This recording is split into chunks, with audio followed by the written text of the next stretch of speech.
Holy Jesus. Holy shit. That movie, right? I just went to see The Amazing Spiderman 2 today after school, stuff like that. I got the ticket, AMC, theater, and stuff like that, but holy shit, that movie was not only amazing, but was spectacular. Like, holy shit, I don't know, when I was hyping up or was excited for this movie, I thought that this movie was going to be okay or alright, and I never thought this movie would surpass Spider-Man 2, because even with The Amazing Spider-Man at least having some of the source material right, well, I don't want to say some, because, the Marc Webb fanboys will be on my dick for something like that, but even then, I still hold Spider-Man 2 as the best Spider-Man of them all, then The Amazing Spider-Man, then Spider-Man 1, and then the bottom of the hay barrel, Spider-Man 3. That evil Parker devil. But after seeing that movie, The Amazing Spider-Man 2, I gotta say this.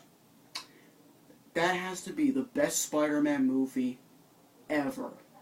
Surpassing Spider-Man 2. I never thought anything of a Spider-Man movie could surpass Spider-Man 2, but Amazing Spider-Man 2 did. So Amazing Spider-Man 2, Spider-Man 2, The Amazing Spider-Man, Spider-Man 1, and Spider-Man 3, because holy shit, Spider-Man 3 was all the other kind of shit. But yeah, monologue, the movie is fantastic, it's amazing, the casting was phenomenal, the voice acting was just tremendous, the cinematography was gorgeous as all hell, the special effects for Spider-Man going all over New York and electricity, it was just done perfectly. 10 out of 10, 5 out of 5, movie of the year by MTV, all the other kind of shit. It was fantastic. So yeah, the storyline. So yeah, following up from the first Amazing Spider-Man film, you have Peter Parker going, questioning himself over, spoiler warning for the first Spider-Man movie, the first Amazing Spider-Man movie. Gwen Stacy's father, who was the chief of police in New York, died from the lizard, and Peter Parker, Spider-Man, saved the city from the lizard and stuff like that, but he couldn't save Gwen's father, so he's kind of questioning himself. It's whatever he wants to, still be with Gwen Stacy and protect her for the sake of protecting her, because he's Spider-Man and villains will be on his ass and stuff like that. It is the classic, motif of Spider-Man, which I really, really think Marc Webb did great with the movie and how he did it compared to what Sam Raimi had with Tobey Maguire. And it's not to say that Sam Raimi and Tobey Maguire's take of how, he didn't go with Mary Jane or whatever from the first 3 Spider-Man. Okay, well, mostly Spider-Man 2, right? Because that was the main theme of that. But Marc Webb, Emma Stone, Andrew Garfield, they hit the nail on the park. It's Sam Raimi, Tobey Maguire, and the whore, I can't remember her name, but she's a whore in the movies. That I'll stick to it. They kind of hit they didn't hit the bullseye, but they were close to it. But Marc Webb and those 2 actors, they hit the mark, the middle of it. It was just beautiful. Oh Lord, I'm monologuing with no script here. So yeah, the storyline, continuing with that, yeah, he kind of questions how, if he wants to be with Gwen Stacy or not. But then, in the middle of that, we have Jamie Foxx as, Max, who then becomes Electro through, a series of unfortunate events, and how he gets electrocuted while in this tank of eels and stuff like that, and he becomes the being known as Electro, where he basically controls and takes away electricity from a lot of things. And hot damn, the effects that, made Electro and how his powers were, just taking electricity from the city, the moment where he took all the electricity, in Times Square. And speaking of Times Square, holy shit, there was a lot of advertisement over there. the Disney cameo, you know, the Disney store in Times Square, the MMM, and also the New York One like cameos. Those were fantastic. But yeah, anyhow, going back to the storyline, yeah, like Electro as Max being like some kind of Spider-Man fanatic to him and admires him so much, but then through a series of misunderstandings, he hates, you know, Spider-Man and wants to take the fame away from him and make him like, you know, just people to see him for what he is and stuff like that. And the other villains that I thought this movie was going to be like Spider-Man 3 and how Marc Webb was going to cram them over, but to be honest, the other villains like Rhino and, I don't know if this is a spoiler warning if you didn't know this by now, you know, if you didn't watch the movie, you saw like screenshots and stuff like that, of Harry Osborn being like, the Green Goblin, which I thought they were going to have, his father be that, but I don't know if I want to say it. Okay, maybe spoiler warning, a tiny spoiler warning.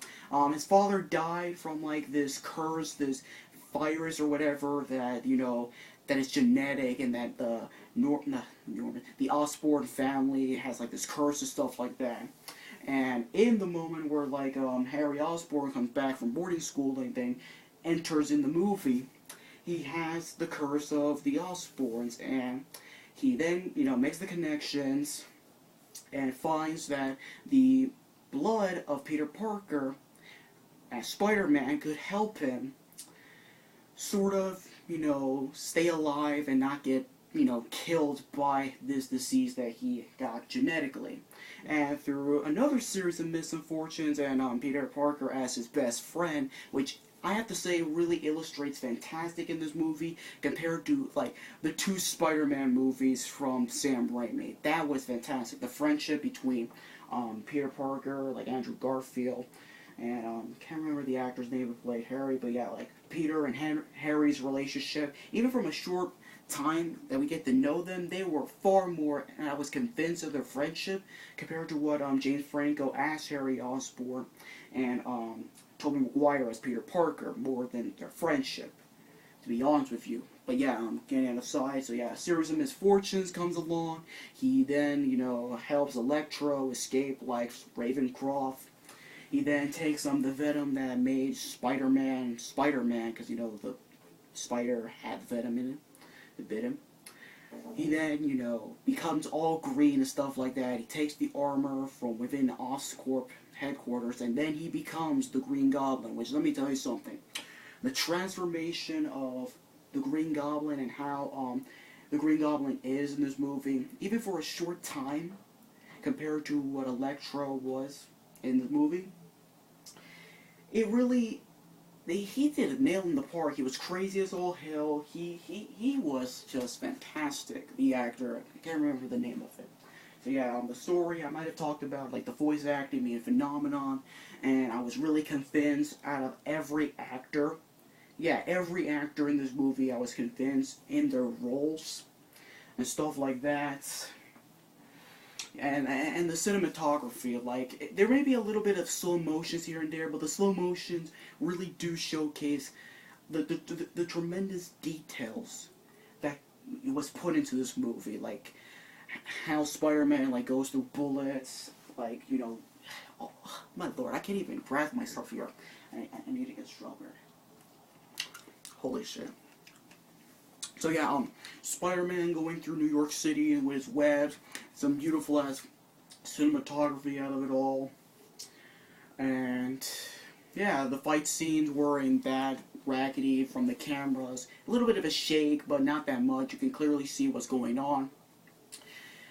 Now, from all the praise that I said in the movie, what did I not like from the movie?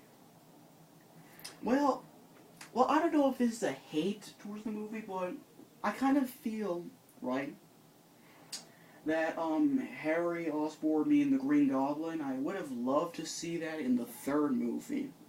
But, yeah, it was kind of a little bit of a gripe, but it wasn't that bad compared to how, you know, Sam Raimi shoehorned the Green Goblin as Harry Osborn, like the new Goblin, right, in Spider-Man 3 and stuff like that.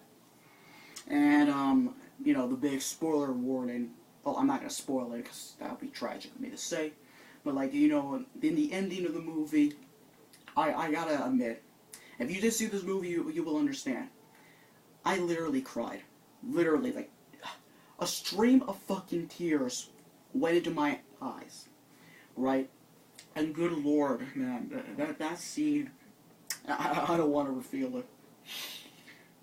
Oh god.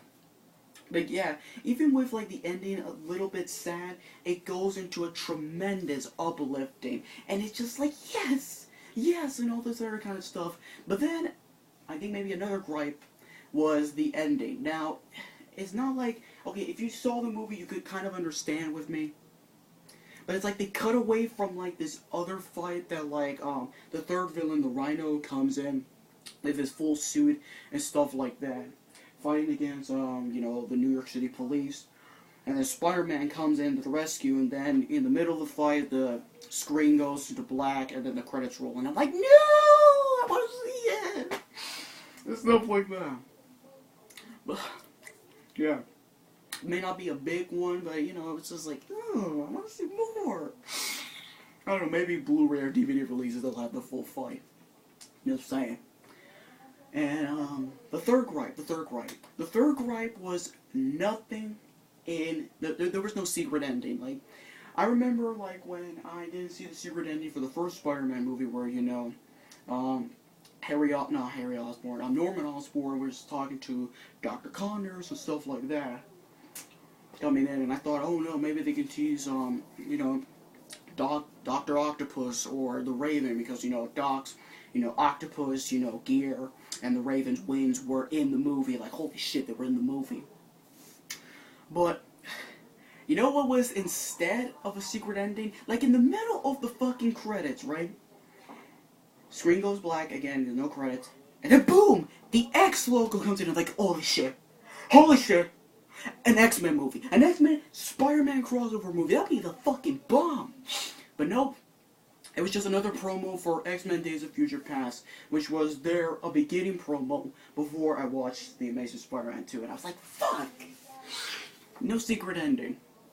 But even with those three gripes aside, the movie was not only amazing, but spectacular.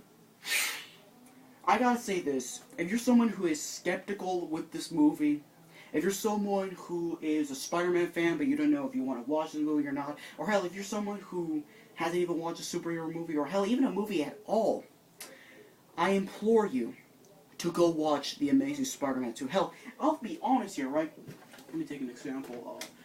Even when watching the movie in 3D, even when watching the movie in 3D and then paying extra fucking money for the 3D screening, the 3D was pretty good, especially with how the special effects of the movie complemented the 3D effect of it as well. So even if you're watching in 2D or 3D, the movie's still gonna look spectacular. Hell, this thing should have been called The Spectacular Spider-Man, because this movie is spectacular. So yeah, that's all I gotta say. Amazing Spider-Man 2, fantastic-ass movie, fantastic-ass sequel to The Amazing Spider-Man, and the best Spider-Man movie ever. Period. End of story. Goodbye.